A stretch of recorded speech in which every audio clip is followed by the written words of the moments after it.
प्रदोष व्रत की कथा। प्राचीन काल में एक गरीब पुजारी हुआ करता था। उस पुजारी की मृत्यु के बाद उसकी विधवा पत्नी अपने भरण पोषण के लिए पुत्र को साथ लेकर भीख मांगती हुई शाम तक घर वापस आती थी। एक दिन उसकी मुलाकात विदर्भ देश के राजकुमार से हुई, जो कि अपने पिता की मृत्यु के बाद दर दर भटकने लगा था। उसकी यह हालत पुजारी की पत्नी से देखी नहीं गई। वह उस राजकुमार को अपने साथ अपने घर ले आई और पुत्र जैसा रखने लगी। एक दिन पुजारी की पत्नी अपने साथ दोनों पुत्रों को शांडिल्य ऋषि के आश्रम में ले गई। वहां उसने ऋषि से शिव जी के प्रदोष व्रत की कथा एवं विधि सुने तथा घर जाकर आकर अब वे भी प्रदोष व्रत करने लगे। एक बार दोनों बालक वन में घूम रहे थे। उनमें से पुजारी का बेटे तो घर लौट आया, परंतु राजकुमार वन में ही रह गया। उस राजकुमार ने गंधर्व कन्याओं को क्रीड़ा करते हुए देखा, उनसे बात करने लगा। उस कन्या का नाम अंशुमति था। उस दिन वह राजकुमार घर भी देरी से लौटा। राजकुमार दूसरे दिन फिर उसी जगह पहुंचा जहां अंशुमति अपने माता पिता से बात कर रही थी। तभी अंशुमति के माता पिता ने उस राजकुमार को पहचान लिया तथा उससे कहने लगे कि आप तो विदर्भ नगर के राजकुमार हो ना, आपका नाम धर्मगुप्त है।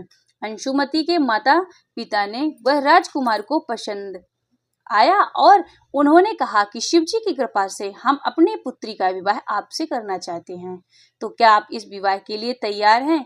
राजकुमार ने अपनी स्वीकृति दे दी और उन दोनों का विवाह संपन्न हो गया। बाद में राजकुमार ने गंधर्व की विशाल सेना के साथ विदर्भ पर हमला किया और घमासान युद्ध कर विजय प्राप्त की तथा पत्नी के साथ राज्य करने लगा। वहां उस महल में वह पुजारी की पत्नी और पुत्र को भी आदर के साथ ले आया तथा साथ रहने लगा।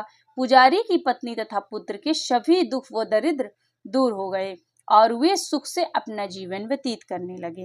एक दिन अंशुमति ने राजकुमार से इन सभी बातों के पीछे का कारण पूछा और रहस्य पूछा। तब राजकुमार ने अंशुमति को अपनी जीवन की पूरी बात बताई और साथ ही प्रदोष व्रत का महत्व और व्रत से प्राप्त फल से भी अवगत कराया। उसी दिन से प्रदोष की प्रतिष्ठा वो महत्व बढ़ गया तथा मान्यता के अनुसार लोग यह व्रत करने लगे। कई जगहों पर अपनी श्रद्धा के अनुसार स्त्री पुरुष दोनों ही यह व्रत को करते हैं। इस व्रत को करने से मनुष्य के सभी कष्ट और पाप नष्ट होते हैं एवं मनुष्य को अभीष्ट धन प्राप्त करता है। श्री शिव चालीसा। जय गणेश गिरिजा शुभम मंगल मूल सुजान, कहति अयोध्या दास तुम देयो अभय वरदान। जय गिरिजापति दीन दयाला, सदा करत संतन प्रतिपाला। भाल चंद्रमा शोहत नीके, कानन कुंडल नांग फनीगे। अंगे गौर शिर गंगे बहाए, मुंडे माल तन छार लगाए।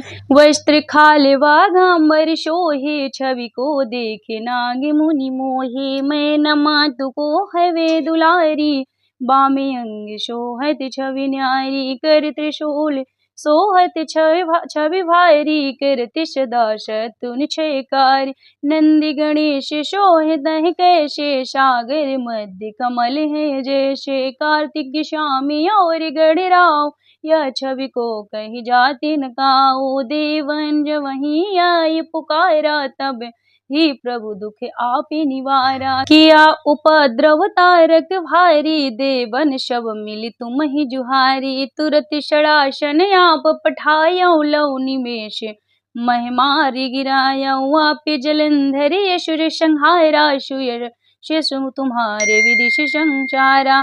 त्रिपुरासुर सन योद्ध मचाई, सबहि कृपा कर लीन बचाई। किया तपहि भागीरथि भारी, पूर्व प्रतिज्ञाता सुपुरारी। दानिन मह तुम सब को नाही, सेवक यह स्तुति करहु सदाहि। वेद नाम महिमा तव गाई, कथे अनादि भेद तह पाई। प्रगटे उदधि मथनिमि ज्वाला, जरद सुरासुर भयउ बिहाला। किन्हि दया तह करे सहाय, नीलकंठ तव नाम कहाय। पूजन रामचंद्र जब कीन्हा, जीत के लंक विभीषण दीना। सहस कमल में हो रहे धारी, कीन परीक्षा तवहि एक कमल प्रभु राखे जोई। कमल नयन पूजन चाह सोई, कठिन भक्ति देखी प्रभु शंकर, भय प्रसन्न दिए इक्षित वर। जय जय जय अनंत अविनाशी, करति कृपा सबके घटवासी। दुष्ट सकल निति मोहि सतावे, भ्रमत रहो मोहि चैन न आवे। त्राहि त्राहि मैं नाथ पुकारो, यही अवसर मोहि आन उबारो। ले त्रिशूल शत्रुन को मारो, संकट में मोहि आन उबार। माते पिता भ्राता सब होई, संकट में पूछत नहीं कोई। स्वामी है एक आस तुम्हारी, आए हरहु मम संकट भारी। धन निर्धन को देते सदाई, जो कोई जाचे सो फल पाए। स्तुति के विधि करो तुम्हारी, क्षमो नाथ अब चूक हमारे। शंकर हो संकट के नाशक, मंगल कारण विघ्न विनाशक। योगी यति मुनि ध्यान लगावे, नारद शारद शीश नवावे। नमो नमो जय नमः शिवाय, सूर्य ब्रह्मादि के पार न पाए। जो यह पाठ करे मन लाए, तापरि होते हैं शम्भु सहाय। ऋषियों ने जो कहो अधिकारी, पाठ करे सो पावन हारी। पुत्रहीन करे इच्छा कोई, निश्चय शिव प्रसाद तह सो होई। पंडित त्रयोदशी को लावे, ध्यान पूर्वक होम लगावे। त्रयोदशी व्रत करे हमेशा, ताके तन नहीं रहे कलेशा। धूप दीप नैवेद्य चढ़ावे, शंकर सम्मुख पाठ सुनावे। जन्म जन्म के पाश पिनसावे, अंत धाम शिवपुरी को पावे। कहे अयोध्या दास तुम्हारी, जान सकल दुख हरहु हमारी। नित्य नेम कर प्रात है, पाठ करो चालीसा।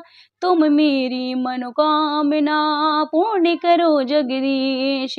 मृगत छठी मंत्र तो संपत 64 जान, स्तुति चालीसा शिव ही पूर्ण की कल्याण।